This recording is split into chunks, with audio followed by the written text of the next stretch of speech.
This is Masechet Bava Kama, Daf Chav Zayin Amud Aleph, at the very end of the second paragraph of Bava Kama.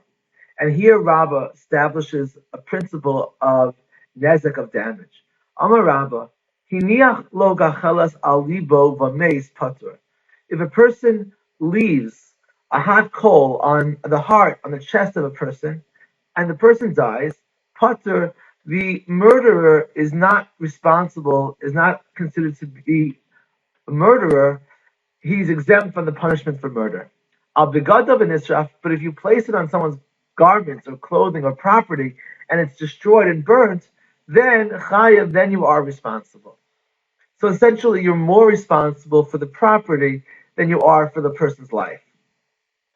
And the two paradigms here are begado and libo, his heart and his property. When it comes to his heart, his life, it's a case of murder, and the halacha is patur. In the case of begado, which is property, where it's destroyed, and the issue is torts, is damage, he is responsible.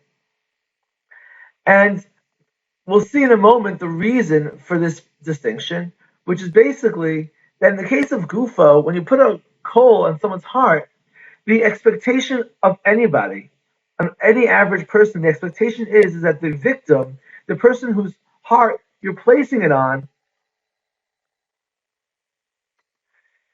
since a typical person would remove the coal to save his life, the murderer, the killer, would not have expected this act to cause this death, and it's a tragedy which is not the responsibility of the person who placed it there, but rather more of a suicide that the victim consciously decided to leave it there to end his own life. The case of Mamono, the case where it's a property damage, the person who did the damage is responsible because it's not obvious that any person would protect his property from this damage and remove it. He might think, well, maybe I'd rather allow this person to destroy my property so that I will be able to replace it. I will be able to sue for damages. The victim cannot be assumed to be intending to save it, and therefore the person who did the act of damage, who destroyed the garments and the clothing, is responsible for damage. The Gemara continues to explain, and Rabbah says, Tarvayu taninhi. Both of these principles of Rabbah, the principle of libo and the principle of begado, are already established in Mishnayot. Al libo, the case of murder, is established in this Mishnah. Kavash Allah v'tocha or al tocha mayim ve'ein yachol lalos misham v'meis chayav. If a person traps another person in fire or in water in a situation where it's impossible to get out, that's murder. If you trap them in a swimming pool, or you drop them in the middle of the ocean where it's impossible to rescue themselves, the person who did this act of trapment is considered to be the murderer. If you push someone towards fire or towards water, and it's simple, the person is clearly able to get out, but basically chooses not to, then the murderer is patur, is exempt from the punishment of death for murder. For example, if someone pushes a friend into a pool, and the friend is expected to be able to easily come out and chooses not to, that wouldn't be defined as an act of murder because the pusher would have expected the victim to come out, and if he didn't, it wasn't his act which is responsible for the death. The principle of begado, of property, is also evident in the Mishnah. If you say to a person, I don't care if you break my jug, I don't care if you break my item, and the person breaks it, he's chayav because I never relinquished my ownership of this property, and I gave you permission to do it, thinking, I hope you break it so that you can buy me a new one.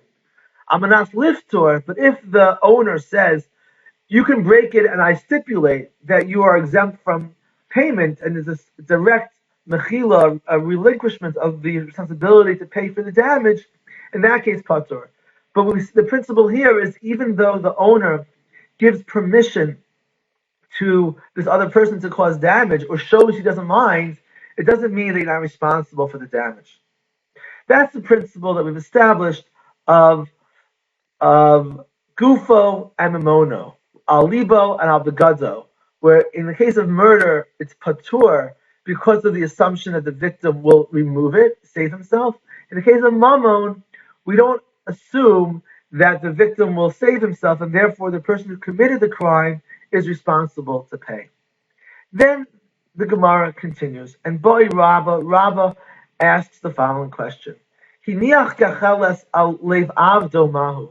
What if the case is instead of you left it on a person's heart, but it's a slave's heart? Kigufo dami, do we look at this as a case of life? O kinamono dami, or do we look at it as a case of property? How do we view a person's relationship to a slave? Is it that the slave is like a regular person where we assume he'll be removed and therefore he's patur? Or do people perceive slaves as property and it'll be more similar to the paradigm of mimono, of bigdo, where you'd be responsible to pay? So here we have these principles of gufo and mimono. And the question is that what about avdo? Do we look at the aved as gufo, which would mean patur, or do we look at the slave as property, in which case chayav?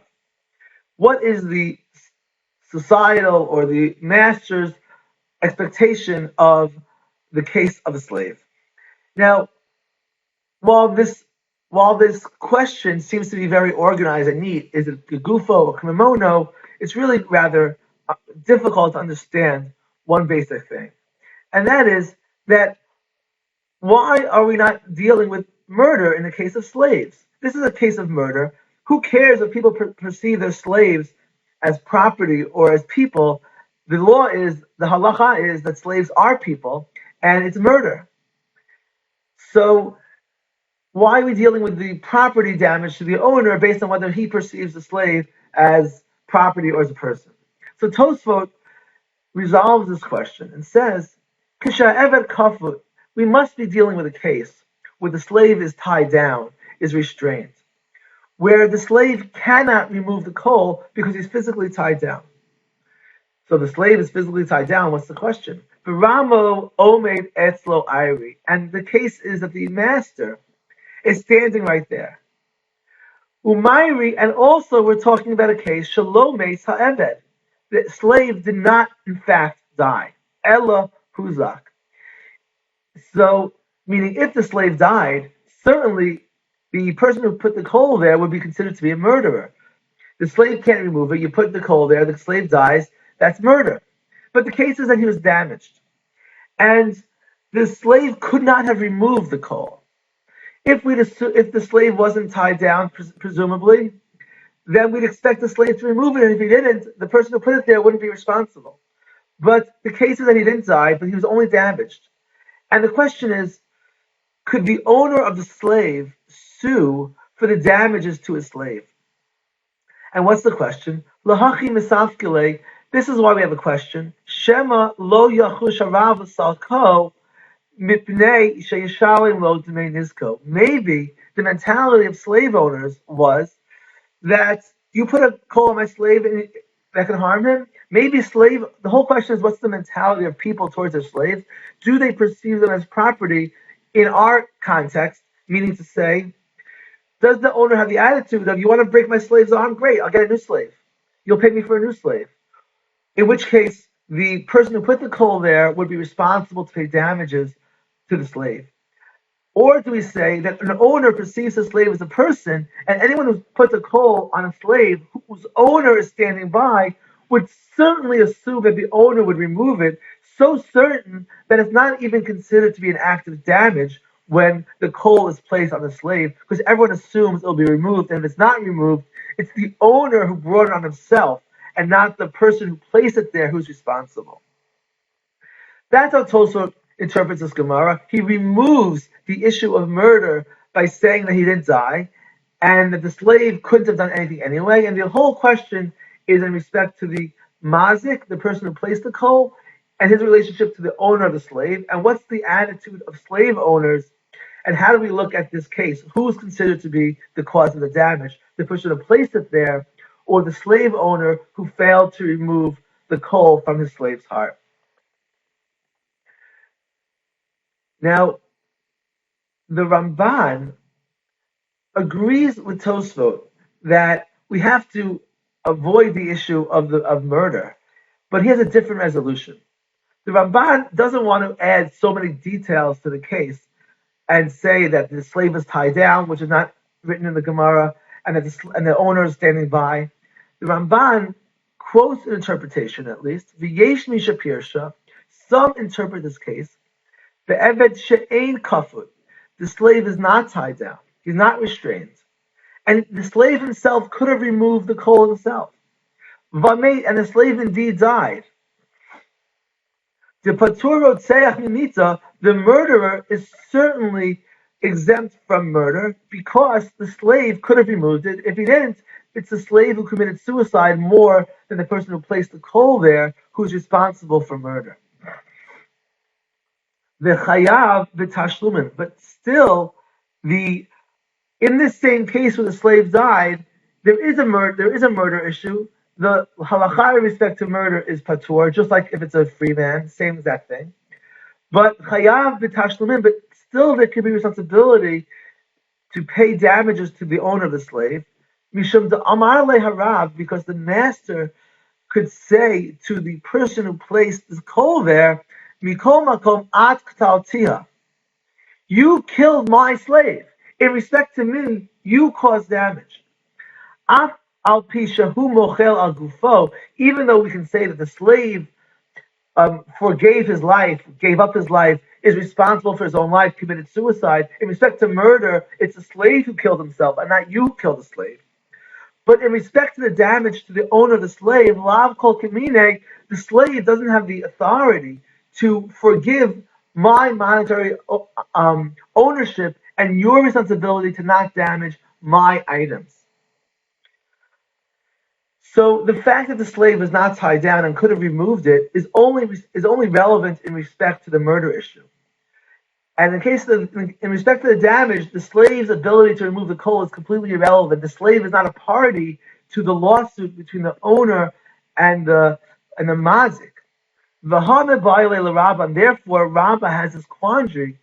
Kevan de Rabbo eslo, since this master is standing by, hayalo the Rabbo l'salka, the master should have removed it, and the Ramban essentially neutralizes or removes the issue of murder by saying he did die and he's patur, but we're not talking about that, and therefore the issue is damages, and the same exact question that Rabbah presents is understood according to Tosfot and Ramban, but in different ways. According to Tosfot, we're not dealing with murder because he didn't die. According to Ramban, we're not dealing with murder because he's patur. And the question is, in respect to the damage that the person who placed it there has responsibility to the owner, the question becomes, what's the attitude of owners?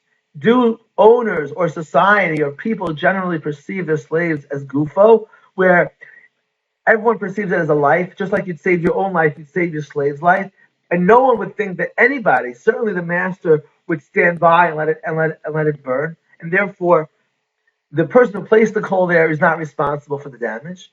Or do we say that people perceive their slaves as mamono, and in respect to the damage, we say that the owner brought it upon him, that the owner would not mind having his slave damaged, and therefore we can't assume any owner would remove the coal, and therefore the damager is the person who placed the coal in that place.